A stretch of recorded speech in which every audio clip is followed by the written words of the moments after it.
Hi everybody, I'm back, and today I'm going to show you all how to make creamed beef over toast. Now this recipe here is a very old recipe. This recipe your grandmom has probably made for you all. Okay, so this recipe has been used years ago. They would make it for the people in the military. I'm going to show you all how to make it today. It's so simple, so easy. It's a lot of fun to make, and yet it tastes so good. It tastes so good. All you will need is, you will need some dried beef. Now I'm using 2 jars, and here's what the dried beef looks like. It kind of reminds you of hard salami. Okay, I'm going to use 2 of the jars, all right? And then you will need butter, ground black pepper, garlic powder, heavy whipping cream, as well as milk. Whatever type of milk that you would like to use, you can use that. Over here in the back, I have some parsley that I'm going to garnish with, and you will need flour as well. This is the pan here that I'm going to use. Have a little bit of butter on my soft spatula. Let me show you the first thing that we need to do to make this very simple yet delicious dish here. Now, the creamed beef has another name for itself, and that's AKS. No, I'm saying that wrong. AKA SOS.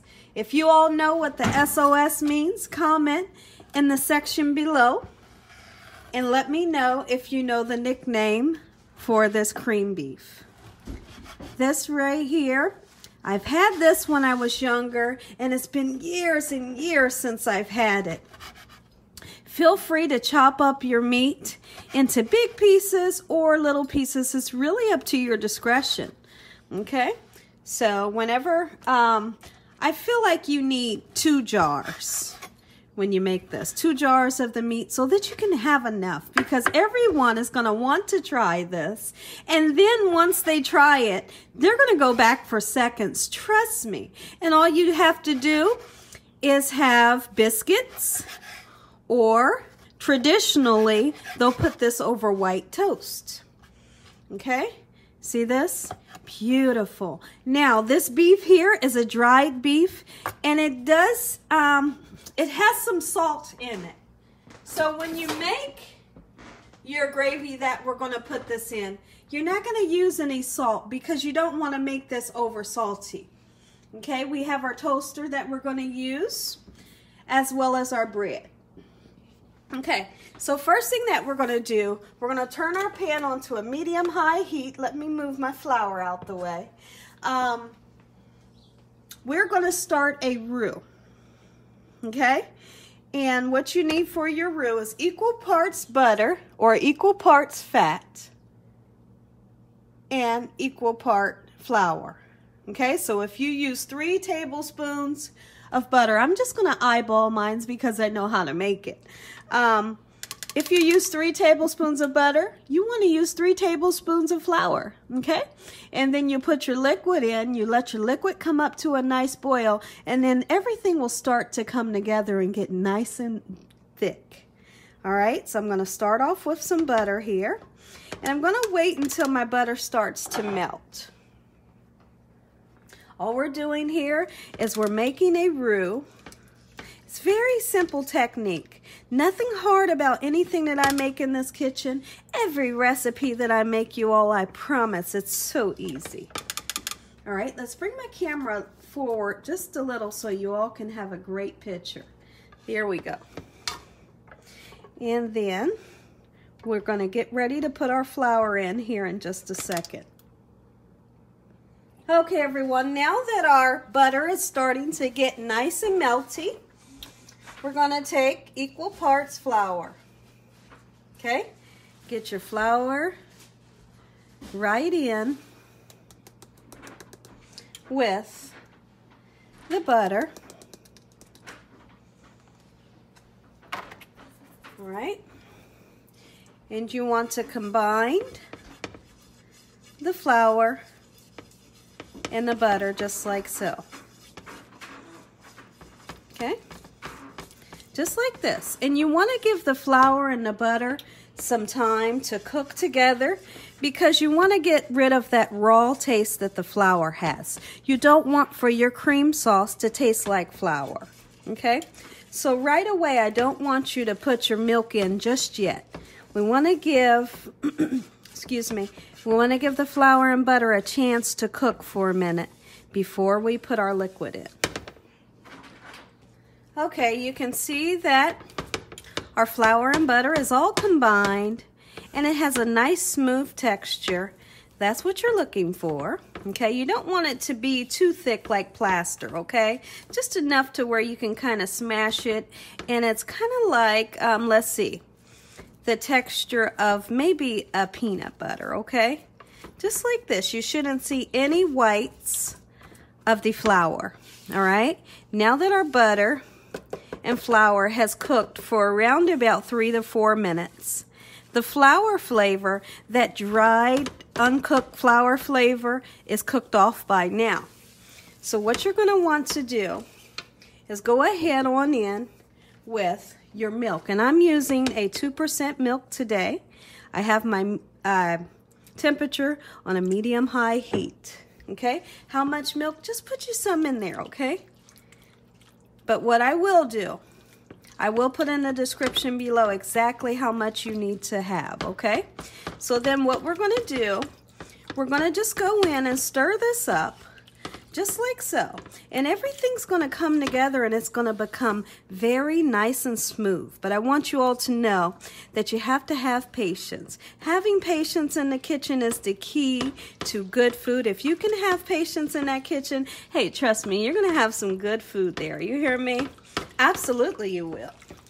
Okay, so now that I have it to the point to where I like it, I'm going to go in with my whisk. Okay, and I'm just going to do it ever so gently because I don't want to scratch my pan, okay? And so I'm going to be very careful. Beautiful. This is exactly what you're wanting to happen until you get rid of all of those little lumps there. And you'll see it's going to come together very quickly.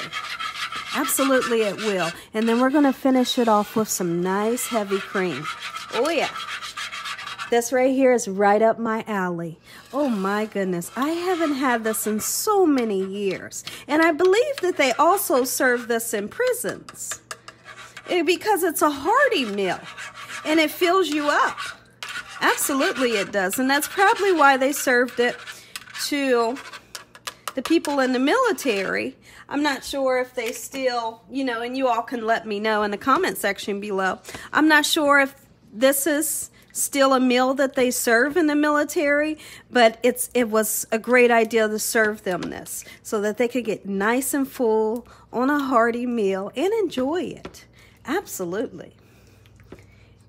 Okay, see how everything's coming together just beautifully. All of the lumps are leaving, but take your time and make sure you have this. Right now I have this on a medium heat, just a little bit over low, okay, because you don't want to have this up too high because this actually has the potential to burn.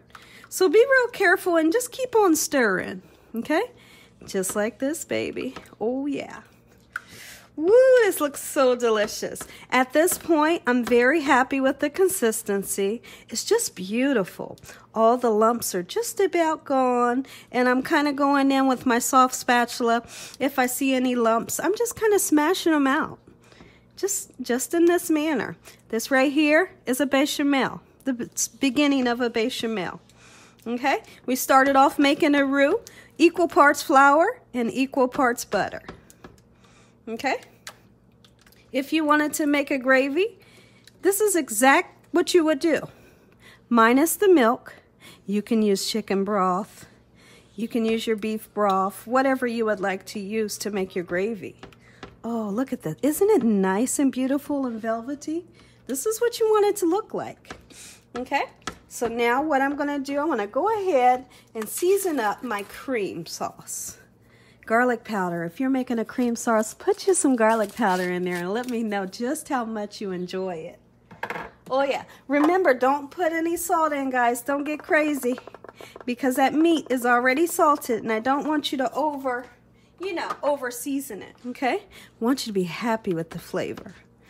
Woo-wee, look at this. Perfect. As long as you use equal parts flour, equal part oil, or butter, it'll turn out just perfect, okay? So now that this is nice and beautiful, creamy, all of the lumps are gone, we're going to go in with that beautiful heavy cream. Heavy cream will just set this bad boy off. You hear me? What do you mean by set it off, Gina? It'll make your taste buds lose their mind. That's what I mean. Now, like I said in the beginning of the video, they have another name that they like to call it, and I said AKA SOS. If you all know what that means, comment in the section below and let me know if you know what the other nickname for this is. Oh, look at this. That's what we're talking about. Now let's go ahead. You want to put your dried chipped beef in, just like so. Okay? And that beef is already cooked, right? The beef is already cooked. Absolutely it is. All you want to do is heat it up. So now what I'm going to do, I'm going to go ahead and I'm going to thin it out just a little bit using a little bit of milk. And then I'm going to grab my bread. We're going to get our bread. I have some white country bread that, excuse me, that I'm going to toast up just lightly. And then I'm going to put just a light smear of butter on my toast. And then I'm going to show you how to serve this up. This right here is cream beef 101. Hey, listen here. If you never had this before, you better make you some. You better make you some. Make it for your kids. Absolutely. And show them what you and your grandparents grew up eating, so they can taste it, you know, and they can hear the story behind it. Look at this. Ooh, my word. And you know, I'm about to grab a spoon because I want to taste this so bad. Ooh, I have to. I can't contain myself. I can't. I'm losing my mind. All right, I just want to taste the sauce. Just a little taste of the sauce here, guys. Oh, just, ooh, perfect. I'm so happy with that. All right, everyone, let me grab I think I'll put some more of this beef in. I was going to take this leftover beef and make a little cheese ball. Have you all ever had homemade cheese balls? If you haven't, well, I like to use when I make cheese balls, I use this chipped beef as well. I'm going to turn that little bit of beef into a cheese ball. Okay, let me grab my bread and I'll be right back. Okay, everyone, let's go ahead and let our toast down.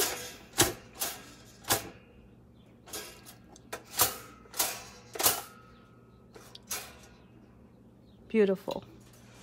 Is my toaster on?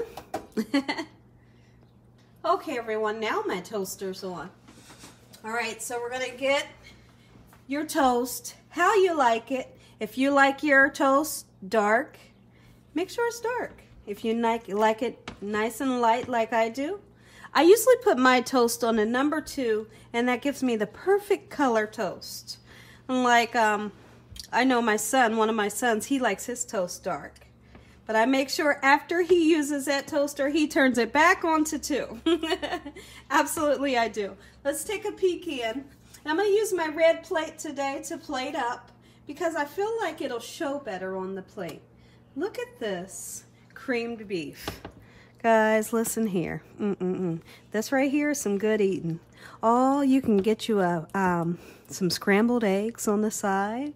You can make you a poached egg, sunny side up. Whatever you please. You can have this for breakfast, lunch, dinner, and or a snack. It's really up to your discretion. This can be served for any meal. And it's going to satisfy you.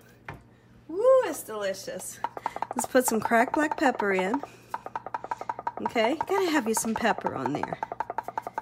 Now, traditionally, they wouldn't be using parsley. But you all that know me, you know I love the color of parsley. And I'm not gonna get carried away with it. I'm just gonna put just a little bit on there because it's beautiful, okay? And that's it. That's all I'm gonna use. Look at this. make you some, guys. Beautiful. Our toast should be coming up any second now. I'm going to show you all how to eat this. Okay, everyone, let's go ahead and put a little bit of butter on our beautiful toast. Look at this toast, guys. Like, seriously? It's beautiful. That one there got a little bit dark on me, I believe, because it was by itself. You know how you have the two slots? But this one was by itself, so it cooked a little darker. But it's okay, hey. All right, let's go ahead. And this is how I like to serve mine. Okay, everyone, here's how I like to cut my bread. Some people will say creamed beef on shingles because they like to shingle the bread that way. Okay, so then, let's go in. You want to grab a utensil that will hold the cream sauce as well. And then this is how you serve it. Whoo! Oh my word, you hear me? Hey, listen, you want some good food? Make this. Something quick and easy. It's going to really fill you up. And everyone loves it. The adults love it. The kids love it. This right here is right up my alley. Oh my word. Woo-wee! I had to let that out, guys. I had to. Oh. Beautiful. God bless this meal. Lord, we thank you for this meal. We thank you for feeding us. We thank you for your blessings and your love. Come into our hearts. Lord, we make you our Lord and Savior. We thank you for protecting us, the roof over our head, the food that you feed us, and the love that you give us. Let's dig in. I got my eyes. I got my eyes on this plate, guys. Woo-wee, I got my eyes on this plate. Let's go. Right here. Oh, woo. Use the knife. Make sure you all don't put any salt, okay? Because like I said, that beef already has some salt in it. It's delicious. Man, oh man. I don't know who invented this, but this is something amazing. Taste this, guys. Taste that and let me know what you think. It's beautiful. Oh yeah, I'm going in.